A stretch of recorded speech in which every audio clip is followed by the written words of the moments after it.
મિત્રો તમને ખબર જ છે કે ગવર્મેન્ટ ઓફ ગુજરાતે આ વખતે યુનિટ ટેસ્ટ 6 માટેના જે ઓનલાઈન અથવા તો યુટ્યુબ પર અથવા કોઈ પણ જાતના સોશિયલ મીડિયા પર મૂકવામાં આવતા સોલ્યુશનને બેન કર્યા છે. મતલબ કે એવા સોલ્યુશન્સ આ વખતે મૂકી શકાશે નહીં. તો આપણે પણ ગવર્મેન્ટ ઓફ ગુજરાતની જે ગાઈડલાઇન્સ છે એનું સંપૂર્ણપણે પાલન કરીને આવું કોઈ સોલ્યુશન અહીંયા મૂકી નથી રહ્યા. ઇન્સ્ટેડ એની જગ્યાએ આપણે એક અહીંયા પેપર હું તમને અહીંયા સોલ્વ કરીને બતાવીશ, જે સોલ્વ કર્યા પછી તમને તમારા જવાબ જાતે જ શોધતા અથવા જાતે જ લખતા આવડી જશે. તો આ પ્રેક્ટિસ પેપરને શાંતિથી જોજો અને સમજજો, જેથી તમે તમારા જવાબ જાતે જ લખી શકો.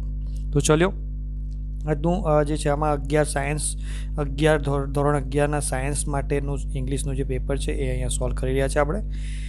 તો સેક્શન એ તમે જાણો છો ટ્રુ ઓર ફોલ્સ હોય છે, જેમાં પહેલું જે છે ફ્લમ્બો વોઝ અ પ્રિસ્ટ, જેનો આન્સર છે ફોલ્સ. બીજું છે Surya Namaskar helps an individual to vitalise and unblock the whole system, the answer છે true. Valentine increase the amount on the bill, તો આનો આન્સર છે ફોલ્સ. પછી છે Piya's teacher has not inform the principal that she has a delightful monkey as a pet. તો ના, piano ટીચરે તો કીધું હતું પ્રિન્સિપલને, એટલા માટે આનો આન્સર છે, મતલબ આનો આન્સર છે ફોલ્સ. ઓકે, આગળ વધીએ. Find and write the nearest meaning. તો ટ્રમ્પ એટલે વિક્ટરી થાય એકચ્યુઅલી, તો એનું જે નિયરેસ્ટ મિનિંગ છે એ વિક્ટરી. ડ્રેગ એટલે ખેંચવું, અને ડ્રેગ એટલે ખેંચવું એટલે ખેંચવા માટે આપણે અહીંયા પુલ શબ્દ વાપરીએ છીએ. હવે select the most appropriate language function from the bracket and write them against the sentences. તો however the industrious Nayan was, he could not achieve his goal. મતલબ એણે બહુ મહેનત કરી કાઇન્ડ ઓફ, અને એને ગોલ ના મળ્યો. તો દેટ મીન્સ એક્સપ્રેસિંગ કોન્ટ્રાસ્ટ છે અહીંયા આગળ. આનો જવાબ એક્સપ્રેસિંગ કોન્ટ્રાસ્ટ છે. વી રીચ્ડ ધેર એટ 9, તો ટાઈમ બતાવે છે એના માટે showing time is the answer છે એનો. Shilpa took part in the competition with a view to proving her ability. પોતાનું એબિલિટીને પ્રૂવ કરવા માટે એણે કોમ્પિટિશનમાં ભાગ લીધો હતો. દેટ્સ વાય આનો આન્સર આવશે describing purpose. You should follow your masters instruction, આમાં એડવાઇસ આપવામાં આવી રહી છે. શુડવાળા ફંક્શન જનરલી એડવાઇસ આપવા માટે જ હોય છે. Select the most appropriate response. તો અમારે પૂછ્યું why did Ruchita not get prize, એનો આપણે કમ્પેરિઝનથી આન્સર આપવાનો છે. તો બીજા કોઈ એના કરતાં સારું પરફોર્મન્સ કર્યું, એનો આન્સર છે B. Nikita's performance was better than hers. Akhil how does Ritesh play cricket. Ritesh play cricket કેવું રમે છે, તો શોઈંગ કમ્પેરિઝન, બીજા સાથે કમ્પેર કરવાનું છે. તો રિતેશ જે બીજા કરતાં સારું રમે છે, અથવા તો one of the best player in my class, that is comparison. હવે Piyush how does your monitor behave in the class. Superposition. તો સુપરપોઝિશન એટલે અગેન એ એવું કહીશું આપણે કે જેમાં એ બહુ જ મહાન હોય એવી વાત કરતો હોય, જેમ કે એ પ્રિન્સિપલ હોય. તો સુપરપોઝિશન માટે આપણે behave as a principal answer આવશે. પછી યુવરાજ વિલ અટેન્ડ રોહિત્સ ફંક્શન. તો રીતવા જવાબ આપે છે કન્ડિશન સાથે. કન્ડિશન એટલે કે શરત મૂકે છે કે જો આમ કંઈક થશે તો જ હું એના લગ્ન અટેમ્પ્ટ કરીશ અથવા તો ફંક્શન અટેમ્પ્ટ કરીશ.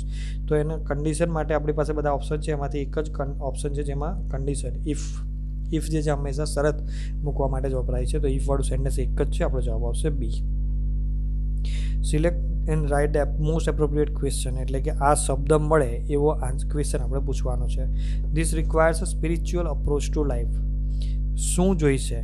Spiritual approach. તો શું માટે જનરલી સવાલ પૂછીએ આપણે વોટ, અને વોટમાં બે સવાલ છે, જેમાં ડીડ છે અને ડઝ છે. રિક્વાયર્સ એસ અને ઈએસ વાળું છે એટલે સાદો વર્તમાન કાળ છે, અને સાદા વર્તમાન કાળ માટે ડઝ આવશે. એટલે આપણો જવાબ છે C. Two gate mentally relieved we should listen to music. માનસિક ત્રાસને દૂર કરવા માટે. તો શા માટે? તો શા માટે એક જ શબ્દ છે આપણી પાસે વાય, તો આપણો આન્સર છે B. The bear was trying to escape to save his life. પોતાની લાઈફને બચાવવા માટે, પોતાના જીવનને બચાવવા માટે, ટુ સેવ હિઝ લાઈફ. તો શા માટે જ આનો ફરીથી સવાલ આવશે, તો શા માટે એટલે કે વાય, તો આપણો આન્સર છે C. Helen advises the workers to avoid being foolish. Helen જે છે શું એડવાઇસ આપે છે, તો કે અવોઇડ કરો, બુદ્ધુ બનવાનું અવોઇડ કરો. તો એનો પણ ફરીથી શું માટે આપણી પાસે વોટ હોય છે જનરલી, એટલે અહીંયા થઈ ગયું વોટ આન્સર આવશે, એટલે જવાબ આવશે સી. ઓકે, હવે સેક્શન બીમાં પેરેગ્રાફ વાંચીને આન્સર આપવાના હોય છે. Let us see paragraph 1 well went on Father Brown વાળો પેરેગ્રાફ જે છે એમાં we talked about the rest of the day, તો આનો આન્સર છે people would talk about the rest of the day. Who is the priest, તો આમાં તો જે છે ફાધર બ્રાઉન, અહીં લખ્યું છે father brown was the priest.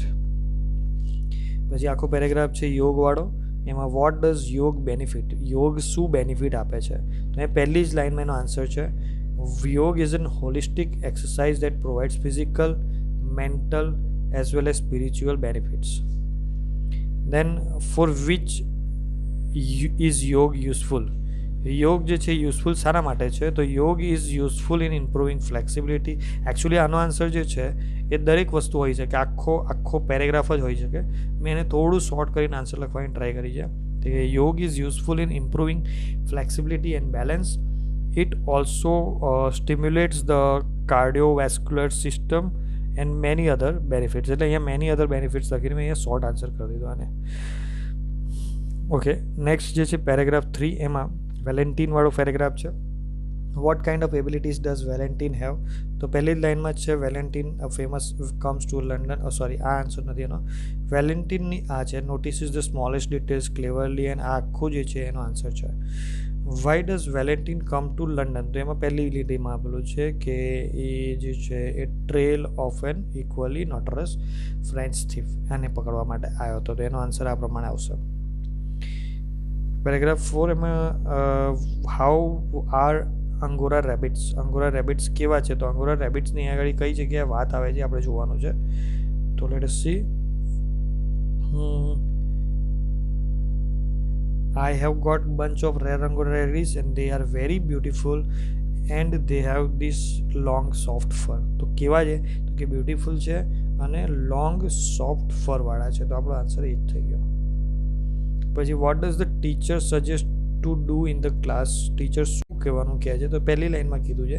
આપણે આ આન્સર બેઠો નહીં લખી શકીએ. ટીચર એવું કહે છે કે ભાઈ ડોમેસ્ટિક એનિમલ્સ વિશે ભણીશું આજે, and let's start each by one of you telling us that about the pets that you may have at home. બરાબર, તો આ જ વસ્તુને આપણે થોડું અપડેટ કરીને અથવા મોડિફાઈ કરીને લખીશું.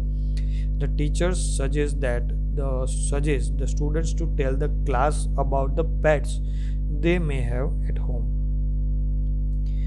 પછી સેક્શન સીમાં જે 12ના પેરેગ્રાફ હોય એમાંથી છે what did Pahom see in the dream, he saw a fearful faces laughing at him in the dream. તો હીની જગ્યાએ આપણે અહીંયા આગળ મેં ભૂલ કરી છે લખવામાં, હીની જગ્યાએ તમારે પાહોમ લખવાનું છે.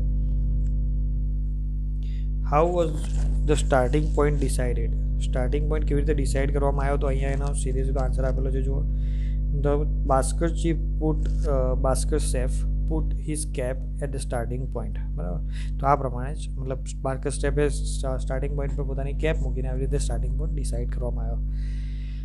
અને પછીનો પેરેગ્રાફ જે છે એમાં પછી પહેલો સવાલ છે what did Pahom do at every turn, તો પાહોમ જે છે he made mark with spade at every turn. તો પાહોમ મેડ માર્ક એટલે કે હીની જગ્યાએ આપણે પાહોમ પુટ કરવું પડે, બાકી સ્ટેટ આન્સર જે છે એ સીધો અંદરથી લેવાનો છે. What did he say to himself, he said to himself, એણે પોતાની જાતને શું કીધું, તો he said to himself let me cover some more land, let me cover some more land. What is the boy now, boy હમણાં શું છે, what has happened to the boy that he has lost his ball, and why does the poet so, because there was no other balls. Okay, આના answer જે બહુ નાનકડો paragraph છે, જોઈ લેજો જાતે. Okay, the blind, what would be the result of gambling match according to વિદુરના હિસાબથી gambling મેચની રિઝલ્ટ શું હોઈ શકે, તો એમ this match is bringing ruin to બદલામાં નફરત. વોટ ઇઝ વિદુરા ધૃતરાષ્ટ્ર,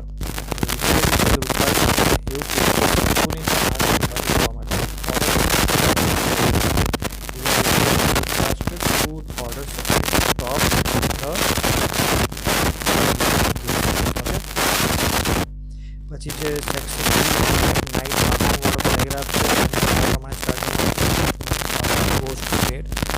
તો વેન્ટનું થઈ ગયું એટલે કે આપણે ભૂતકાળ છે વર્તમાનકાળ જોવાનું ટુ હેડ હેઝ સો થઈ ગયું સીઝ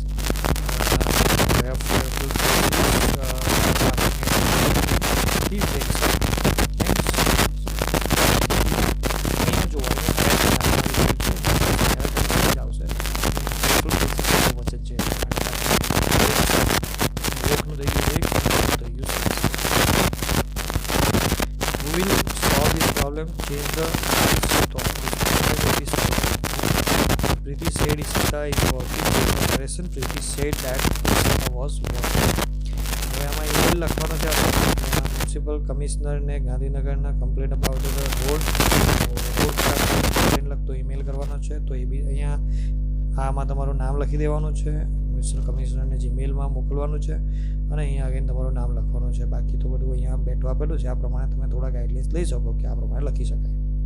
બીજો બી એક મતલબ એક રિપોર્ટ રાઇટિંગ પૂછાય છે આપણને. તો રિપોર્ટ રાઇટિંગમાં let us see write a report on the celebration of Republic Day. તો રિપબ્લિક ડેનો રિપોર્ટ ધારો કે આપણે આ પ્રમાણે કોઈ સ્કૂલની અંદર હોય, તમારી સ્કૂલનું નામ લખી શકો અહીંયા અને તમારી સ્કૂલની અંદર જે રિપબ્લિક ડે ઉજવવામાં આવે એની ડિટેલ્સ જે છે આ પ્રમાણે તમે લખી શકો છો. ઓકે, તો આ પ્રમાણેનું પેપર છે. આ સિવાય તમને જો બીજું કંઈ જોઈએ હેલ્પ તો તમે મને કમેન્ટમાં કરજો. Thank you.